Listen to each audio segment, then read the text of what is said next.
Hey everybody, it's Chris Kresser. Welcome to another episode of Revolution Health Radio. This week I'm very happy to welcome Dr. Michael Ruscio as my guest.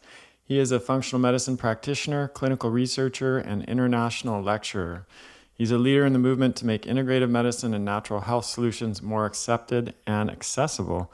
And his practice is located up here in Northern California, right by me. Dr. Ruscio is a friend and a colleague. I've known him for several years, and I've always appreciated his very balanced and sensible approach, which is a little unusual, I find, sometimes in this field. He has a really smart way of looking at the research and separating the wheat from the chaff. And as I just mentioned, he's very passionate about making functional medicine and integrative medicine accessible and avoiding unnecessary and expensive lab testing and, just focusing on the basics. And I think it's very easy to overlook the importance of the basics, despite how much we talk about them, especially when you dive into the functional medicine rabbit hole. So I'm really looking forward to talking with Dr. Ruscio today. Let's dive in. Hey everyone, Chris Kresser here with a brief message before we begin the podcast. Imagine a career that draws on your passion for wellness and disease prevention, that harnesses your ability to support and connect with others, that helps you to develop as a person while you help others to do the same. What if you could earn a living while making an impact on thousands of people's lives and even on the future of healthcare? That'd be pretty great, right?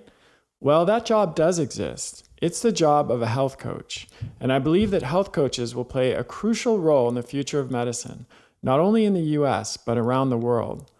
1 in 2 Americans now has a chronic disease, and 1 in 4 have multiple chronic diseases. Chronic disease is destroying our quality of life, shortening our lifespan, bankrupting governments, and threatening the health of future generations. And our medical model is not prepared to address it. Why? Because the only way to prevent or reverse chronic disease is by changing our diet, lifestyle, and behavior. And conventional medicine is simply not set up to do this. Bottom line, we need people who can provide this support to help people make the changes they need to make to save their lives. We need empathetic and compassionate people with a skill for connecting and a passion for change. And my job is to make sure they have all the training they need to do their job so well, they will change the future of healthcare. A career as a health coach can be incredibly fulfilling, both professionally and personally. It really could change your life, and it can also change the world. That's why I'm excited to announce that we're launching the ADAPT Health Coach Training Program in early June of this year.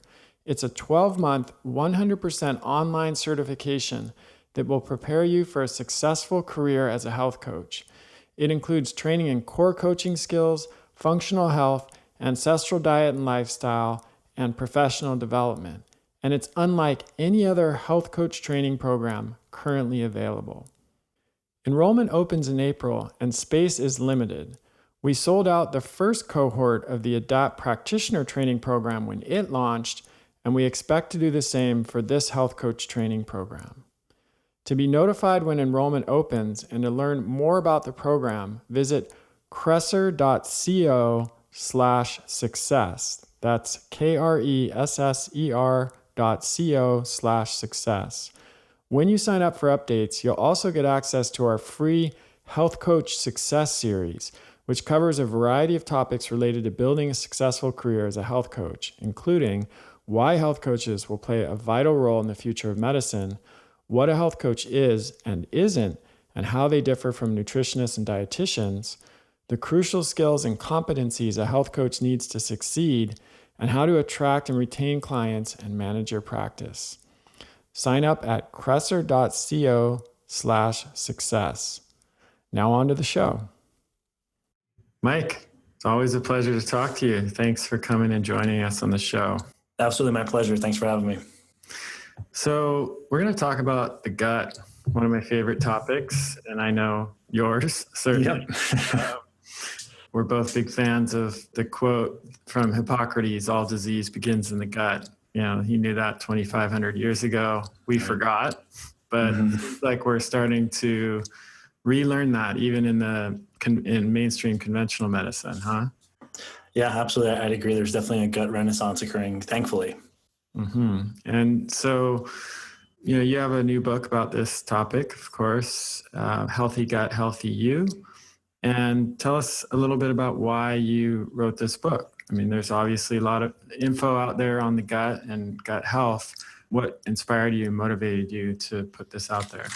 Sure. Well, yeah, there's a number of things, but I think the few that are the most salient was I wanted to write a book that would help people with the things that I saw all my patients grappling with. And this is kind of an A to Z compendium, everything from your relationship with food, where I'm sure you see some people that are really making themselves sick out of becoming overly neurotic about their diet, and they're very confused about their diet. And some of that kind of pseudo-orthorexia, if you will, stems from the fact that there's so many conflicting opinions out there on diet, so people flounder, all the way through, okay, I think I have SIBO.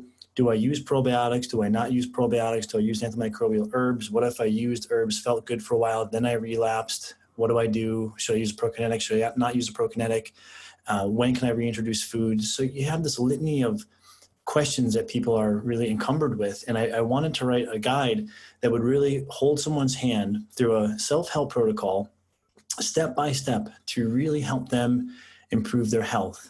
And part of that was because I was frustrated with some of the books that I saw out there that I think are all written with a good intent. But, from my estimation, you got one book that was all about gluten-free, and another book all about probiotics, or another book all about how important it is to feed your gut bacteria, which can all have very, very positive impact on people, but they don't work for everyone because they're not giving you kind of the whole picture.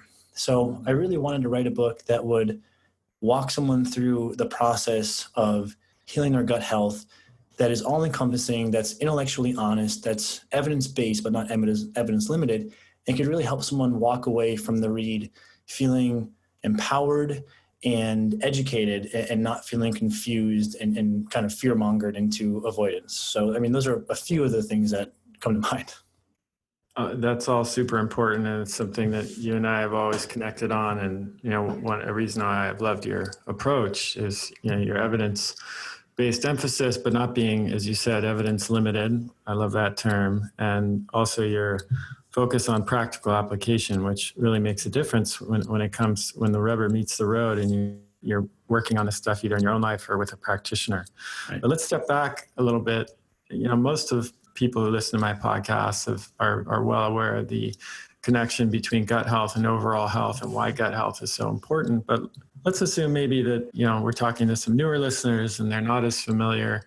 Why is the gut so important? Why should everybody be thinking about their gut health? And, what have we learned about that over the past 20 years? Right. And it's a great question. And that's exactly part one of the book, which is entitled The Importance of Your Gut, to kind of establish this premise. And I think one of the most important overarching concepts to connect is that you can have non-digestive symptoms that are driven by a digestive problem. And I actually learned that when I had my health challenges now about 15 years ago, when my predominant symptoms were brain fog, very, very bad insomnia, fatigue, feeling cold, and also having mood dips. And I went from feeling really well to experiencing all these problems, and all the dietary and lifestyle boxes were ticked, meaning I was getting enough sleep, I loved what I was doing, I was exercising, I was eating a healthy diet.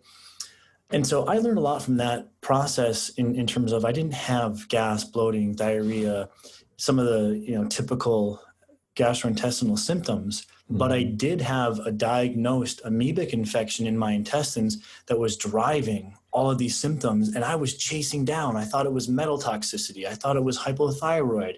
I thought it was low testosterone. I thought it was adrenal fatigue, and I chased down all those different symptoms and conditions and corresponding treatments, and I saw flickers of improvement, but nothing really long-standing. And so kind of fast forward, we're now really coming to understand from a modern scientific evidence perspective that, yes, there is a gut-brain connection. There's a gut-skin connection. There's a gut-immune and autoimmune connection. There's a gut metabolism connection. So, you Here's know, my newest one, the gut-eye connection. We're working on an article on the connection between microbiome and ocular health. that makes, yeah, It's getting kind of ridiculous. I mean, there's a gut everything connection, right, at this right. point. Exactly. And so that's why my general posit has always been, once you've somewhat, adequately or taken the best step you can with your diet and lifestyle and tried to get those in halfway decent order, if you're still not feeling well, the next evaluation should be into your gut health. It's not to say it's a panacea, it's not to say it's a cure-all, but before you go looking into other things, I would recommend starting with the gut, optimizing your gut health, and then reevaluating, because there's, as you're alluding to, there's a wide array of symptoms that may rectify after you've improved one's gut health. I want to pause here and kind of reiterate this because I think it's such an important point and it's very often missed. Maybe we can both share a couple of examples from our practice. So, imagine parents that are struggling with maybe a 4 or 5 year old child who has a lot of behavioral issues. They've been diagnosed on the autism spectrum or with Asperger's, or perhaps they have ADHD. It's a lot of the problems which unfortunately have become so common these days in our society. I mean, we all of us who have kids or around kids, we know, maybe ourselves, we have kids who are dealing with these kinds of problems. I get so many of these kids in my practice, and very often the parents are not necessarily thinking about the gut. These kids may have gut symptoms or they may not, but just in conversations with friends and family members who don't follow this stuff and who are more kind of part of the general population, if a kid starts experiencing these symptoms, what's very often going to happen is they'll get taken to a primary care provider. They might get referred to a psychiatrist or a specialist in these areas, and they'll be prescribed medication. And nobody is thinking about or talking about the gut as a contributor. And yet, if you look in the scientific literature, there's tons of evidence linking changes in gut health, everything from intestinal permeability to dysbiosis to microbial shifts and overgrowth to SIBO to these mental and behavioral and mood disorders. And yet that information really is not percolated down into standard primary care or the general public. Yeah, I mean, I agree with you 100%. And it's something that I try to be very diligent in referencing. Every point that I make that's not common sense in the book, I reference. And that's why there's just under 1,000 references. And if I'm being fully candid here, sometimes people get into a muscle flexing contest with references to see who can put the most references in the book. But the real key is how relevant are those references. And so I pride myself in the fact that in the book, the vast majority of the references are clinical trials, or even better than clinical trials, systematic reviews, or even better yet still, meta-analyses. So this means all the data is either a study in humans to see what happens, or a study that summarized all the available studies in humans to summarize what the available evidence in interventional trials in humans shows. It's much different than saying this happened to a group of rats, or we noticed this happened in the cell culture, or we noticed this observation. Though that type of evidence can oftentimes mislead, and that's where I think a lot of confusion comes from. And that's actually something else I talk about in the book, which is why levels of evidence are important, because you can be really misled. But back to your point about examples, absolutely. With children, one of the things that I've seen is, just simple interventions foundationally, like improving one's diet, getting them off of inflammatory foods and using something like a probiotic can be vastly beneficial. Sometimes in children, you'll see things like histamine intolerance, which unfortunately happens with some parents who go through the rigors of going on like a GAPS diet, which has a lot of fermented foods in it. But sometimes children especially are sensitive to these fermented foods. And we've seen some miraculous changes by reducing dietary histamine in combination with treating dysbiosis. And to your point about literature, there was one study recently, I believe the findings, I'm paraphrasing here, were essentially that there was a higher incidence of fungal overgrowth in children with autism. And so we certainly see, yes, there is evidence here. There was another study that showed that patients with urticaria or hives had a high incidence of infections, mainly a protozoa known as Blastocystis hominins. And more importantly, after treating these infections or imbalances, there was an improvement in their urticaria or their hives. In the book, I detail a patient case study where he came in with rheumatoid arthritis and was on pretty powerful anti-inflammatory drugs. And we found SIBO, even though he had no digestive symptoms, treated the SIBO, and he was able to come off of his, I believe he was on Humira. It was a very, very strong medication. So yes, I mean, you're absolutely right. And I think we're in full agreement on this. The literature is littered with the examples of this, and then clinicians are littered, with their case studies that support this. So it's definitely an idea that I think the time has come. Yeah, let's give some other examples, just because I think that helps people to bring this to life. It's easy to say, oh, the gut's connected to everything, but it's when it really affects people personally, I think that's when they start to get it in a different way.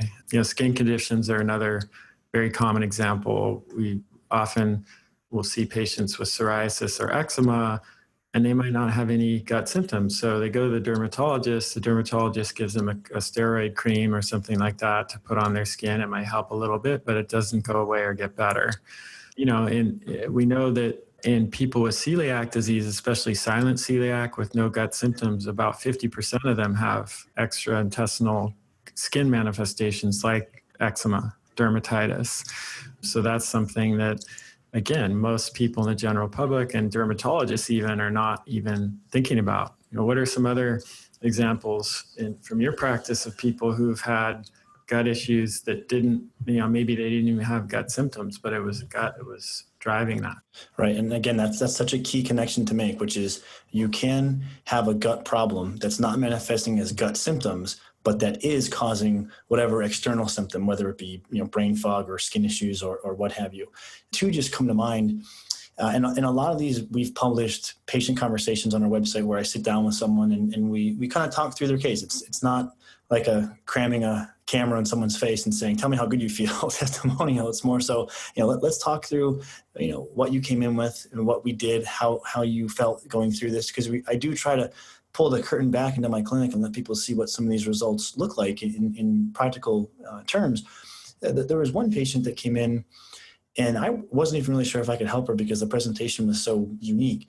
She had this chronic condition of swelling and chapping of her lips. And that was the only symptom that she had. Everything else looked fairly unremarkable. And I told her, well, we certainly know that the gut-skin connection does exist. So, I can't say I've seen this before, but we could certainly do a workup, see if we find anything out of whack and perform some interventions to improve your gut health. And it turned out that she had some dysbiosis in her gut. I want to say she also had a protozoa. I'm not sure what the exact pathogen or dysbiosis was, but she had an imbalance in the gut that's not very hard to treat. And a lot of this, again, is covered in the protocol in my book. So I don't want people to think they have to go through this elaborate testing to figure out exactly what they have. Foundationally, you can go through a number of steps to rectify imbalances absent of lab testing. But since she was in my clinic, we had the ability to fairly easily run some lab testing. We found, I believe it was a protozoa, and I was shocked that a month later, her lip swelling completely went away. So something I wouldn't even have thought was connected was absolutely connected. And another patient, and we also published a case study on our website for this gal. She was doing really everything right. And actually there's a friend of mine in town here who does similar work. And he said, I'm going to refer you to this patient because she's too smart for me. She said she knows more than I do because she's very, very well educated. And she came in, she was doing everything right. She was eating a paleo, low carb diet, exercising, getting adequate sleep, doing some supplementation. Yet she was about 50 pounds overweight. And in her case, we found a fungal overgrowth that was resistant to treatment because it was likely protected by a biofilm. So we had to treat again with agents that break down this kind of protective fence that certain bacteria and fungus can build around themselves to make them somewhat impenetrable to treatment. And the only thing we did was treat that problem in her gut. She lost, over the course of about 6 months, a little over that 50 pounds that she was wanting to lose. And she also was sleeping better. And so this stuff is legitimate. And it's not a, here's the next weight loss panacea. Because I think, unfortunately, the gut weight loss connection has been way overexploited for marketing purposes. But you can see some people definitely lose a notable amount of weight if they're overweight. And at the other end of the spectrum, some patients come in and they're losing weight and they don't know why. And that's because their gut is malabsorbing nutrients. And so, yeah, those are a few examples that come to mind. Yeah. And there's so many. I mean, we could go on and just talk all about that. But I want to come back to something that you just hinted at, because I think it's an important topic. I mean, there's no doubt that functional medicine testing for the gut can be extremely helpful and even necessary in some cases. But there's also no doubt that a lot can be done to improve and heal the gut without that. In some cases, we're relying too much on that testing. So I know this is something you're pretty passionate about. So let's talk a little bit about that. It's something I'm very passionate about. And it's for a multifold reason. One, I think that it doesn't help healthcare practitioners. I think too much testing and an over-reliance on testing actually makes it harder for a practitioner to get results. And the short story behind that is there are a fair number of tests that haven't been clinically validated, meaning the results have no real utility. And so when you're trying to treat a lab that doesn't have any clinical utility, you're adding a variable into the clinical process that's meaningless. And so you're adding another, non-meaningful variable into an already variable-rich process, thus making it much harder to produce results. And microbiota assays, I think, are one of the best examples of this, where a patient may have, let's say they have bloating, abdominal pain, and loose stools. And they do a stool test and it shows that you're deficient in some of these good bacteria. And I see a case study like this at least once or twice a month. Yeah. The doctor gives them fiber and prebiotic supplementation, and the person ends up getting more bloated, having looser stools. And what's happening underneath the surface there is the lab company is trying to replicate something that's being done at a research center using a microbiota assay, where they essentially map all the bacteria in the gut. But what the lab is using and what the research center are using are two different methods of technology, although similar, and they're using them outside of the context that was used in that research paper.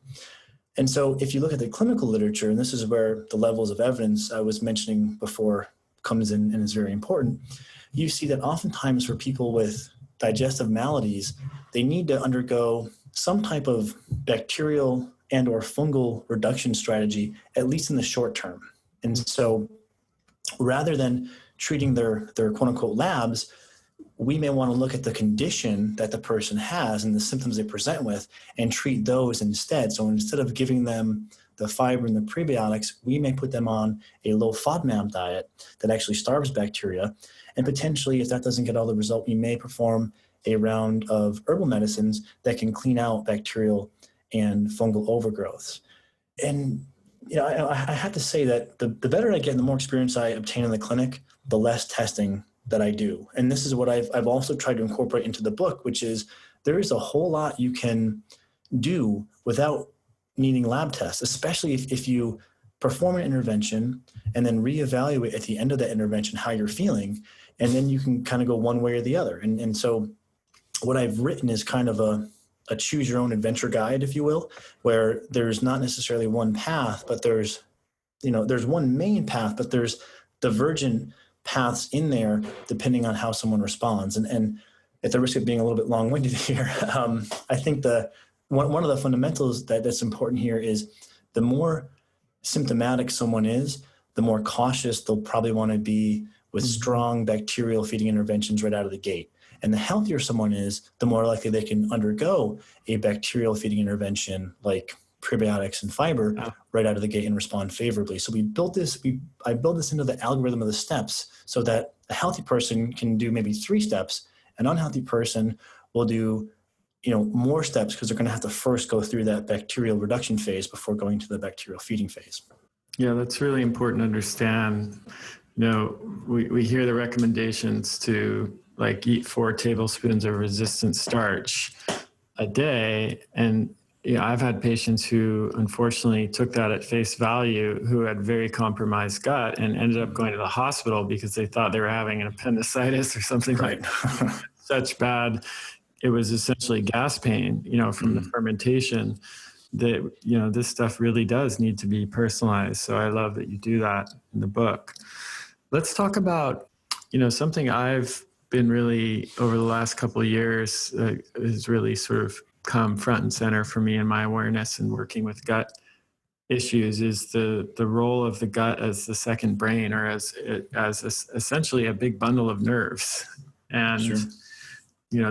there's much more serotonin in the gut than there is in the brain. There's a lot more melatonin, and it really is either you could see it as an extension of our nervous system or even a second nervous system. And I've found in a lot of cases, especially with patients who have done a lot of the right things in terms of addressing the microbiology, taking antimicrobials or taking probiotics and prebiotics and cleaning up their diet, and they're still experiencing gut issues.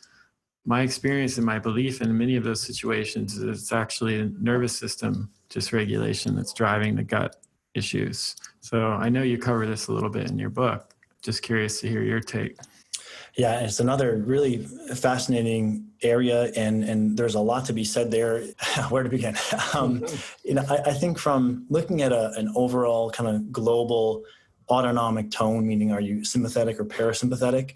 That's one very important aspect of trying to make sure that the enteric nervous system, the nervous system in your gut, is having the appropriate feed-ins for someone to be healthy, and so there are a number of things that we can do to improve that dysautonomia, if you will, that imbalance in your nervous system that trickles down into the inputs in your gut nervous system specifically.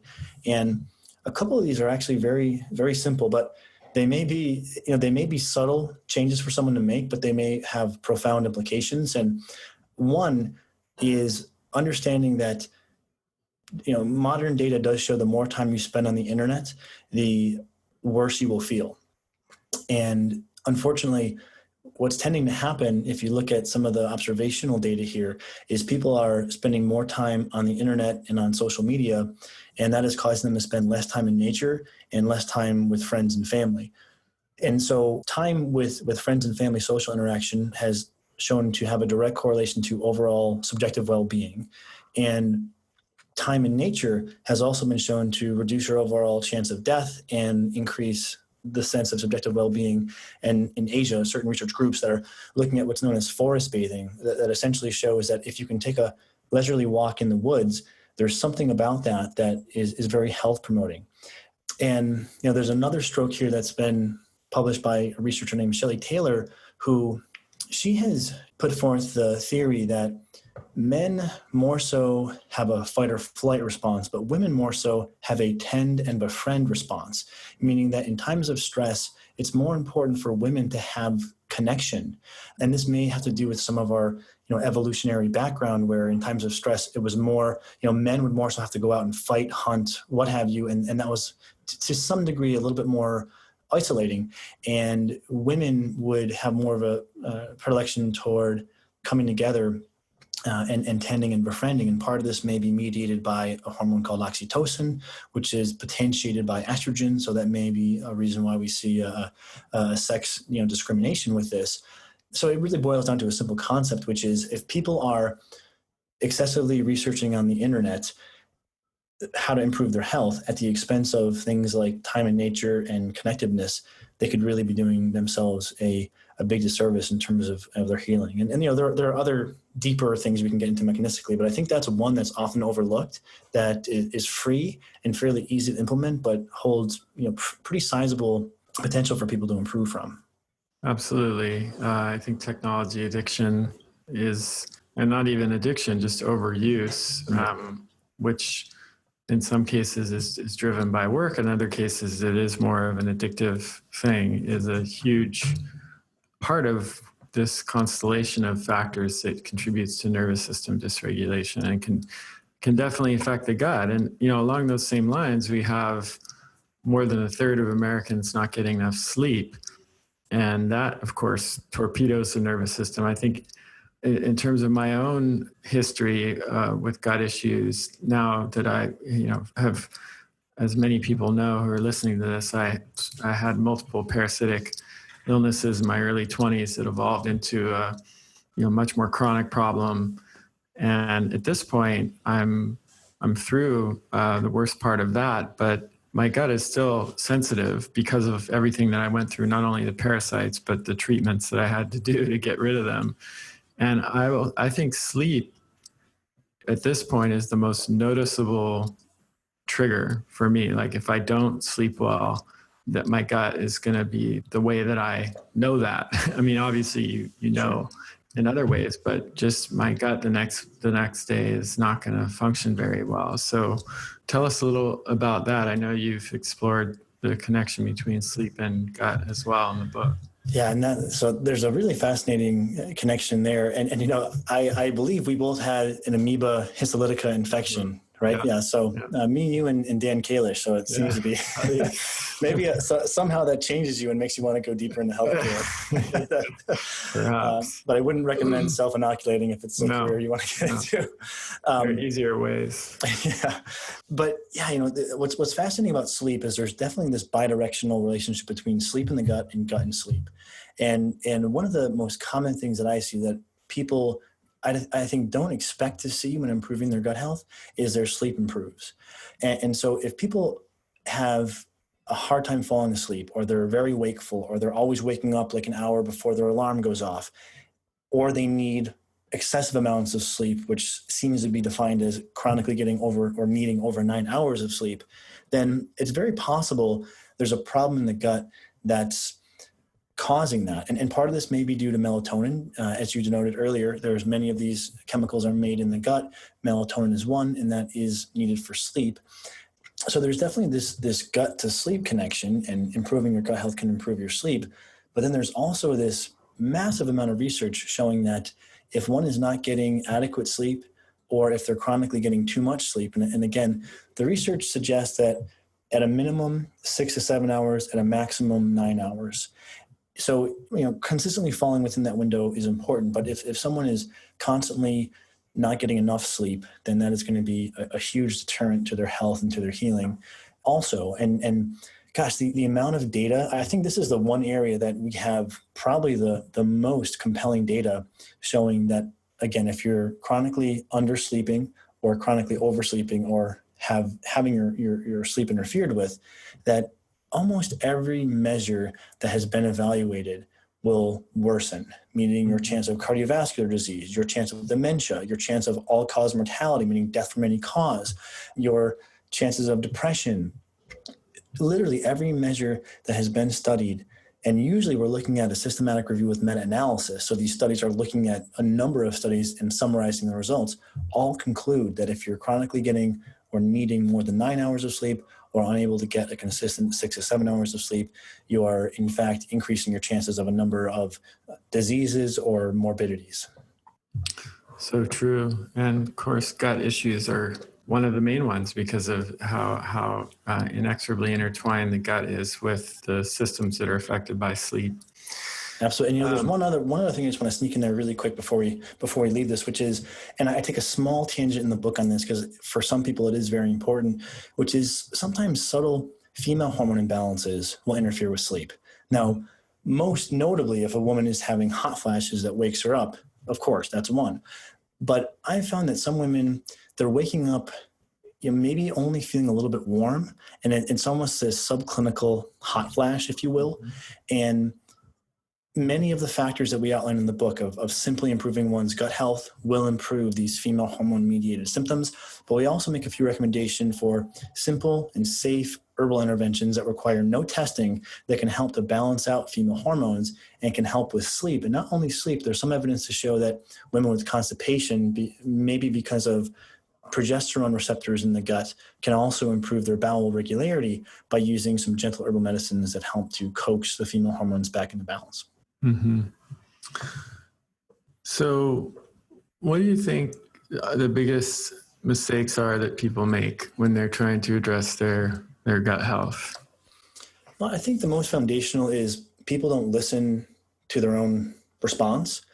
and they may go on a low carb blog and hear all these success stories and think they have to go low carb, or they may go to a fiber enthusiast blog and become somewhat indoctrinated into thinking they have to eat a high fiber, high prebiotic diet, but they're not really listening to the fact that, geez, when I don't eat enough carbs, I feel tired. Mm-hmm. Or when I eat too much prebiotic rich foods, I feel bloated. But I heard this PBS special with credentialed Dr. So-and-so telling me how important the feeding our gut bugs is, which is true, but it's just not true for everyone. And so that, as you mentioned earlier, that personalization is left out, or people are, misled into not listening to their own bodies because they're rather listening to the expert opinion. So, that's definitely one. And I think it dovetails in with another point that I really try to develop in the book, which is oftentimes some of the standard party line, I guess, if you will, recommendations for gut health are very centered around what happens in the colon, mm-hmm. but they miss the small intestine. And the small intestine represents over 56% of your gastrointestinal tract. So it's the largest anatomical contributor to the intestinal tract. And that's where 90% of calories are absorbed. And it's the largest density of immune cells in the entire body. And so I think some of the confusion stems from exciting research looking at what's happening in the colon with some of the stool testing that's doing research looking at the microbiota, the world of bacteria in the gut, and those stool tests predominantly assess the colon or the large intestine. But if you're making all of your decisions based upon maybe 20 to 30% of the gastrointestinal tract, the colon, and you're not looking at the recommendations for the small intestine, which comprises the majority of your gut and the majority of your calorie absorption and the majority of your gut immune system, then it's easy to kind of be misled. Yeah, and also confusing in that the interventions in some cases that you would do to support small intestine might be opposite to what you would do to support the large intestine. Exactly. So there's a sequencing thing that needs to happen sometimes, and in terms of when to, address which part of the gut and, in what order.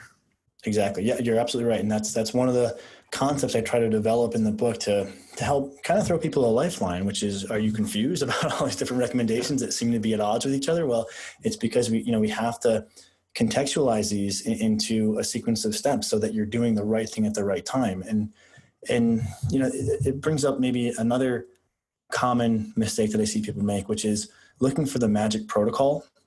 And people kind of protocol jumping. They go from one protocol to the next. And they oftentimes, they don't get the result they're looking for because the magic, so to speak, is not in the protocol. It's really in the process, right? The right protocols used in the wrong process will lead to failure, but the right protocols used in the right process will lead to success. And that's what's often left out is you get a snippet of this or a snippet of that, protocol here, protocol there, but not how to sequence these and personalize these in the correct order. And that's, another thing I try to really build into the action plan in the book. Mm-hmm. Yeah, I mean, I would add impatience is also a common pitfall, and it's understandable. I've been there, Mike, you've been there. Oh yeah. We know what it's like to suffer from these conditions, and it's natural to want to get better as quickly as possible, but the strategies that we're talking about are not overnight cures. And unfortunately in conventional medicine, in many cases, has kind of conditioned us to expect immediate results from a kind of sledgehammer type approach of using medication. But in these cases, if you're talking about rebalancing an ecosystem that consists of trillions of microbes, that's not going to happen overnight, right? Absolutely agree with you. And by the other side of the token, the other thing that I've seen that sometimes happens in more natural medicine-minded communities is people are told you have to be, oftentimes it happens with diet, you have to be on a given diet for months before you're going to experience improvement. And we walk people through diets in the book. There's a few different diets to evaluate.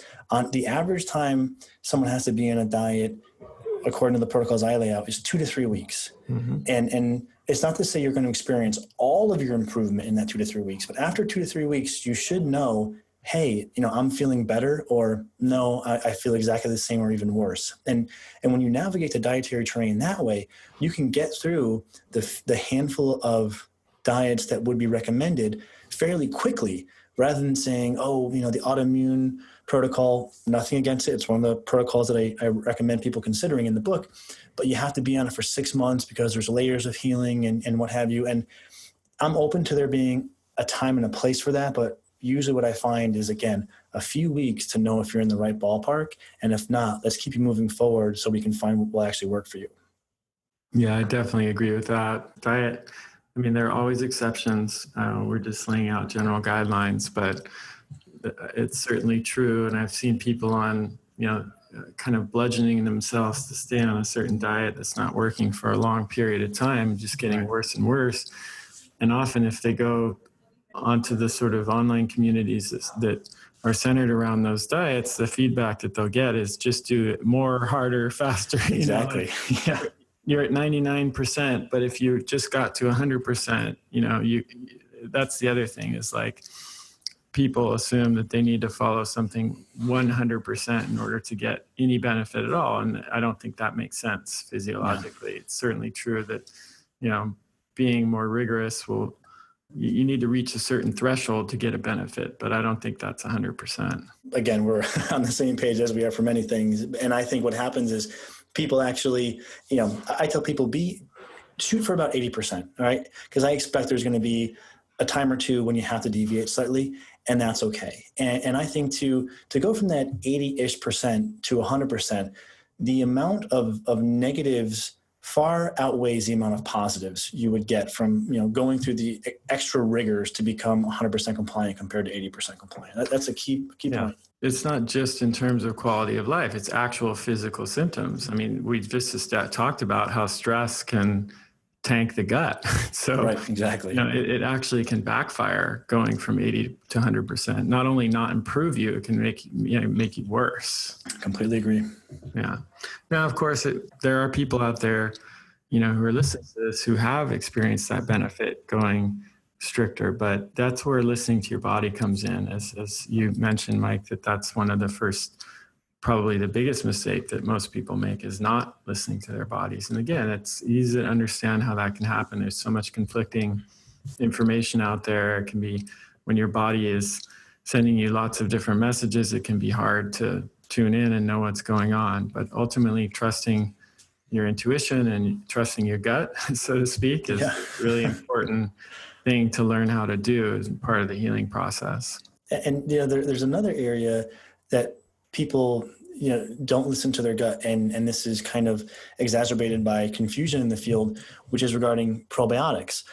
Gosh, there's probably hundreds or more probiotic products out there. Mm-hmm. But when you really look at the research literature, you can consolidate all probiotics into 3 to 4 categories. Some research papers suggest 5 categories. I think more practically 3 to 4.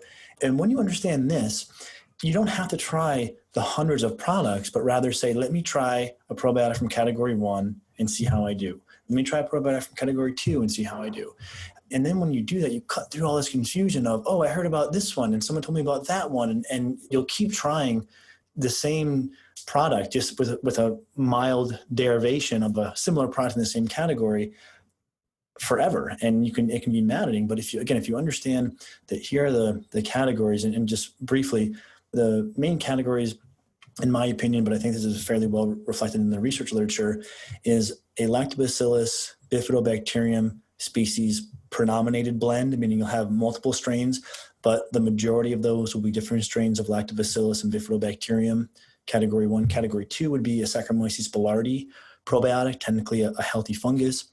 Category 3 would be predominantly E. coli Nissl 1917, and this is a healthy form of E. coli, which is actually one of the most common residents in the gut, so not all E. coli is bad.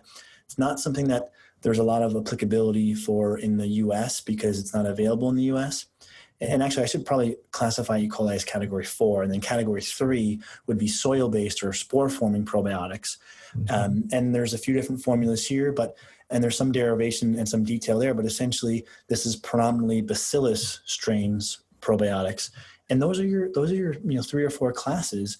Yeah. And I would try each one of those. And sometimes people do not do well on any probiotics, and that's okay. And so they shouldn't keep beating themselves over the head with a probiotic because they keep reading about how good they are. Try each category. If you respond, great. If you have a negative reaction, then move on to something else.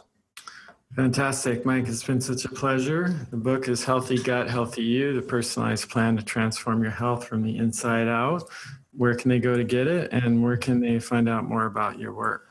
Oh, they can get the book on Amazon. They can also learn more at healthyguthealthyoubook.com. And if they wanted to learn more about me, my website is drruscio.com, which is drruscio.com. Been a pleasure, as always. Look forward to seeing you at PaleoFX for our kind of annual meetup. Yeah, we'll have another talk over some barbecue. Thanks, Chris. It was great being here. All right, take care. You too. Hey everybody, Chris Kresser here. I hope this podcast and my blog and books have been helpful resources for you and will continue to be. But if you've been struggling with a chronic health problem and are feeling stuck, consider coming to work with my team and me at the California Center for Functional Medicine. We work with patients all over the U.S. and have experience treating a wide range of conditions, including GI problems, autoimmunity, hypothyroidism, cognitive mood and behavioral issues, weight gain and metabolic dysfunction, and more. Our unique model teams clinicians with nurse practitioners and health coaches, all of whom are trained in my ADAPT framework approach to provide a high level of care to our patients.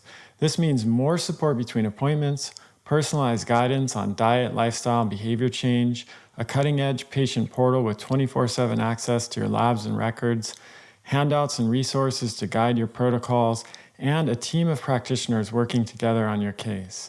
We're currently accepting new patients, so if you'd like to learn more, visit chriskresser.com/become-a-patient. That's the end of this episode of Revolution Health Radio. If you appreciate the show and want to help me create a healthier and happier world, please head over to iTunes and leave us a review. They really do make a difference. If you'd like to ask a question for me to answer on a future episode, you can do that at chriskresser.com/podcast question. You can also leave a suggestion for someone you'd like me to interview there. If you're on social media, you can follow me at twitter.com/chriskresser or facebook.com/chriskresserlac. I post a lot of articles and research that I do throughout the week there that never makes it to the blog or podcast, so it's a great way to stay abreast of the latest developments. Thanks so much for listening. Talk to you next time.